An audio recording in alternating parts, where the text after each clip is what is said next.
When he finally agreed to meet, I thought maybe, just maybe, we could work through it. We talked about our memories, the good times, the love we shared, all the dreams we had for the future. For a moment, it almost felt like old times. And then I asked him if he could ever forgive me. What he said next has been burned into my brain ever since. I hear it every single day, word for word, and it plays in my mind like a broken record. Wife regrets cheating on husband after 5 years of constant sorrow. Like the video, subscribe, stay on the path of progress. Let's get into it. 5 years later, I'm still haunted by the words he said when he left me. Oh, 5 boy. years ago, Okay. I ruined everything. I was engaged to the kindest, most loving man I'd ever known. He was the kind of person who made everyone around him feel cared for, safe and loved. We were planning our wedding. I thought we were going to spend the rest of our lives together. And then I made the dumbest mistake of my life. I kissed someone else. It was meaningless and I regretted it the moment it happened. The guilt was unbearable. I told him the next day because I couldn't keep it from him. I begged for forgiveness, promised I'd do anything to fix it. But he just looked at me like I'd shattered something deep inside him. He didn't yell, he didn't cry. He just said, "It's over," and walked out. Wow.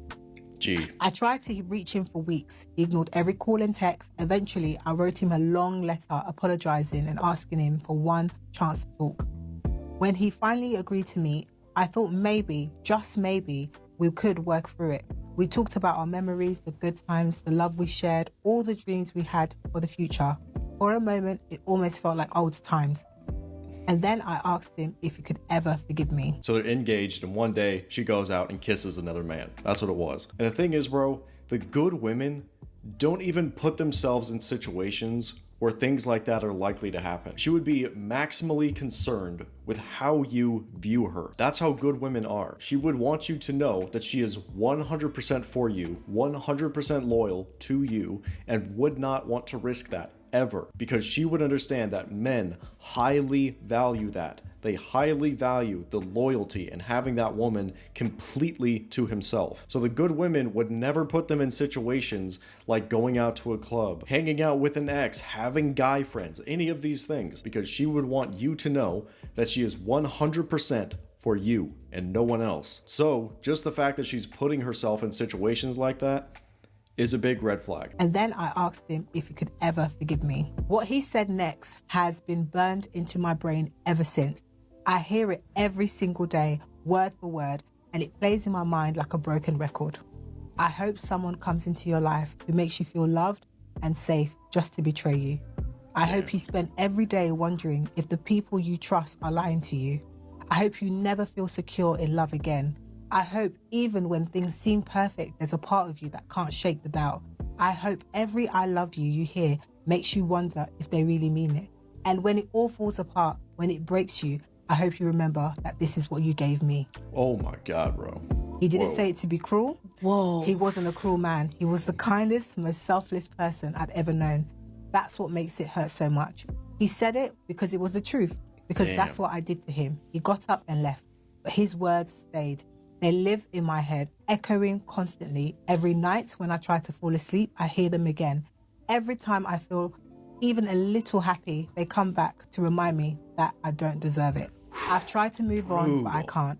I can't love anyone without doubting them. I can't trust anyone without waiting for the betrayal. Every relationship I've had since has fallen apart because of that fear, that voice in the back of my head telling me it's all going to happen again. I know I did this to myself. I know I might even deserve this, but living with it seems unbearable some days. That is absolutely brutal, man. Wow. And she also makes it seem like this guy was completely non-emotional. He was just spitting those cold, hard facts. And the thing is, he spoke those words so truly and so harshly that it genuinely will haunt her for the rest of her life.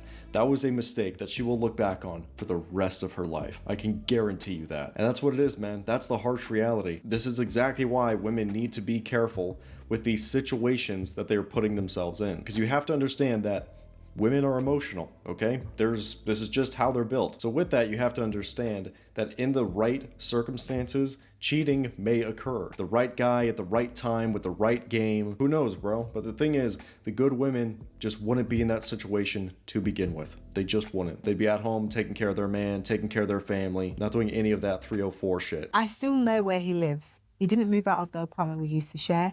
He still works at the same company he did back then. I've kept track of him through mutual friends, though I've never asked him to relay anything back to him. I've watched from a distance as his life went on without me. And now, after all of these years, I'm thinking about going to him one more time to ask for forgiveness, to try and explain myself again, to tell him I've carried the weight of what I did every single day since he walked out. I don't even know what I'm hoping for. Maybe I just want to hear him say he's moved on, that he's happy, or that I can let go of the small, selfish part of me that wonders if he ever thinks about us. Or maybe I'm hoping he'll say he can forgive me, even if it changes nothing. I know I shouldn't. He deserves peace. I know my showing up will only dredge up old wounds, but I don't know how to let go of his words or the fact that I destroyed the only person who ever truly loved me. And in the top comment says, the kindest thing you can do is never to speak to him again. Yeah. Agreed. Move on. Try and move on. Get therapy, girl. Yeah. You're going to need it. Yeah. Because those words were harsh, though. Ooh. Yeah. I was Do you know like, how shocked I was? I know. I was like, my yes. mouth was But open you know for what? a minute. do you know what? That is what cheating does. And dude, do you see the still selfish behavior? She's only worried about what she is missing out on. She doesn't care about dredging up all this old stuff in front of this guy. She doesn't care about opening up these old wounds. She's only just thinking about what her emotions are, what she is feeling, and seemingly not worried about this guy at all. Bro unknowingly cursed her forever. Damn, dude, I guess he really did. Pulled up some witchcraft. Cheating is never a mistake. It's a choice.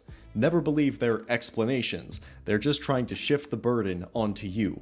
Never forgive, never surrender. Yeah, man, because with this entire situation, it seems like she's trying to do things to make herself feel better.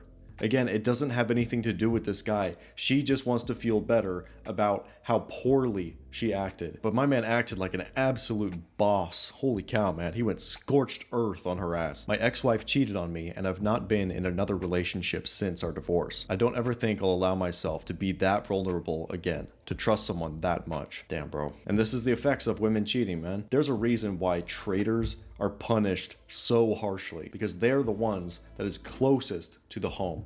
They're the closest to the heart. And that's why it can never be accepted. You have to walk away. That was an interesting one. Be sure to leave your comments below. Now let's get on with the show. And to my friend, and she pretty recently got out of a long-term relationship. Part of the reason why it ended was because she wanted to spend some time on her own, get to know herself. And then she texted me the other day and says that the lad who she's seeing really likes her and wants something more serious, but she don't want that because that's why she ended the long-term thing.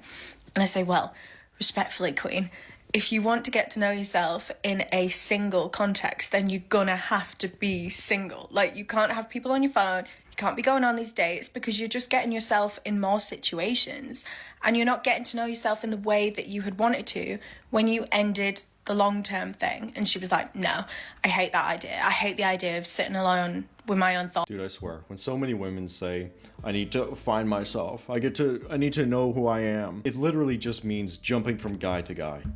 Like every single time, bro. Prove me wrong. I need to just discover who I am, and you just discover yourself in another guy's bed.